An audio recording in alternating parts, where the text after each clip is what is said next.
All right, Jack, do we have any more questions waiting for us on social media? We sure do. Why don't we jump to a science question here? What is the rarest blood type and why is it rare? Oh. Yes, what is the rarest blood type and why is it rare? Oh, yeah. Okay, hold on. So AB negative is the answer to that question. AB negative. But I was going to show you guys some stuff related to blood cell genetics. And you just caught me off guard because I was trying to make a little table. I have access to OneNote today, which normally I don't. Nate usually gets this little pad that I've got here. And I had it today. I was going to try to do something that he's done in the past to do a representation of a Punnett square, but I can't make the table that he normally makes. So I'm just gonna talk us through it. Do you want me to draw the Punnett square? Are you able to draw a Punnett square on your thing? I could do it. Yeah, that'd be awesome. I could not find that. I tried to do a table, but it didn't work the way and it's just 4, right? Yes, exactly. Okay. Exactly. So we'll just do that, and then we'll go.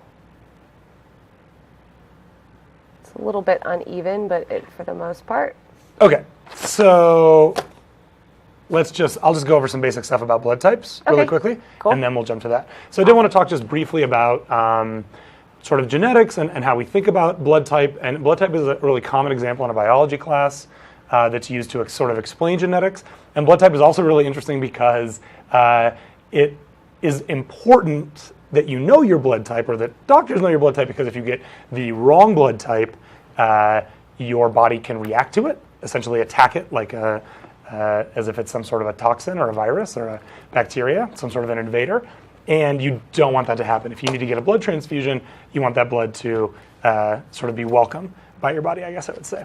So in general, we talk about A blood type, B blood type, and O blood type. Then there's also this thing called AB.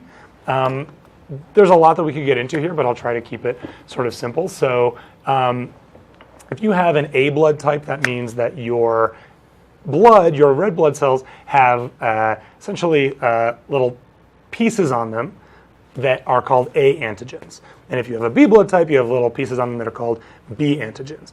And if you have an A blood type, your body is going to develop antibodies to B blood type, because you have A blood type, and so B blood type is foreign to you, and your body develops antibodies to things that might be foreign to you, which is how your body and your immune system fight disease. Alternatively, if you have a B blood type, you're going to have antibodies in your body that fight the A blood type. And so just a really simple way of thinking about it is that if you have A blood type, you're not going to be able to take B blood, and vice versa. If you have O blood type, your blood has none of those little pieces on them that code them as A or B, but your blood, your body, your immune system also has resistance to both A and B types, which can be really problematic. And then the last type of blood so the last thing about blood is that you can have what's called Rh positive blood or Rh negative blood. And that just refers to this idea that there's a protein coat referred to as the Rh around your red blood cells. If you're positive, you have that protein coat. If you're negative, you don't have that protein coat. But again, it's important to know what a person has in order to give them the right type of blood. So let's just think really briefly about the genetics and how this would work, how two parents might create a baby with a certain blood type. And I'll have Becca help me with that. And then I'll just sort of explain, again, I'll go back to the original question, which was what's the rarest? So, okay. So there's like a lot to consider here. But let's say that we have a parent with a dad whose blood type is AA. Okay. So does it matter the capital or lowercase? Oh, yeah, so we're just going to use all capitals in this one. All capitals, okay. Because I knew blood type was a little bit different with the Punnett square. Becca's thinking about the fact that often when we do Punnett squares, we have a gene that's just coded as like gene T, and the dominant gene is a capital T, and the recessive gene is a little t, and we're going to talk about what dominant and recessive are in just a second. But with blood, since we have these different types, we use different capital letters. Okay. Okay, so dad is AA. And in general in genetics, we always have two pieces of a gene, one that came from your mom and one that came from your dad. So in the case of the dad in this example, his parents gave him the A blood type, A and A. Okay, so then let's say that mom is, let's make her an AO. Does that mean she's A or does that mean she's O? Yeah, so let's talk about that first. So first off, the big point would be that A and B are always going to be dominant over O. So in the case where, and so let's sort of look how this mixes, and then I think that will sort of give us some information as to how this works. Okay. So Becca's going to help us out by filling in the Punnett square, and what you essentially do is you set up this 2x2 grid of 4 squares, and you fill it in based on whatever the parents are contributing to it. So in the top left square, Dad is contributing an A, and Mom is contributing an A, creating a 25% chance of a baby with AA blood type, which is just A blood type. And then in the square to the right, we would have AA also.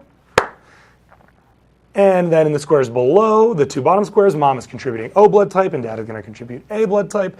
A is dominant over O. So even though these babies have different genotypes, meaning if you look at their genetics, the babies on the top have A and A, the babies on the bottom have A and O, they both have the same phenotype, which is to say, in the real world, it means that their blood is all A blood. So every child has A blood. Correct. Correct. Okay. So O blood tends to be fairly rare. I got O blood. I have O blood. And so what do you do when you have to get blood transfusions? Did they ever talk to you about it? Do you have to do that very often? I have to receive O, but I'm a universal donor, so I can donate blood to anyone because O is recessive. Is that why? Well, so the reason is, and this is so interesting, right? So it's Becca's blood has antibodies inside of it that essentially are going to attack either A blood or B blood if it gets put in her body. So she has got to take O type.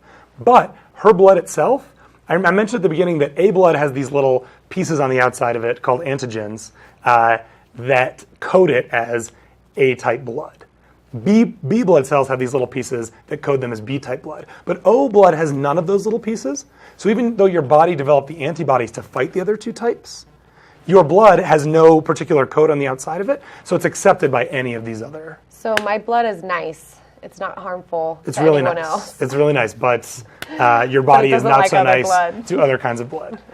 Okay, I feel like we've gone a little bit beyond maybe a concise explanation here, but there are some really great websites out there where you can check out. If we jump to my screen really quick, you can just see sort of the way that different types of parents can create different types of children. This is a really simple chart here. I'll blow it up a little bit on the screen. But suffice it to say that the rarest blood type, as we talked about, as I mentioned at the beginning, was AB negative. But there are a lot of other really rare blood types. O negative is really rare. Yeah, again, this gets into a really long explanation, and I want to have a little bit of time for some other questions. So. Got it.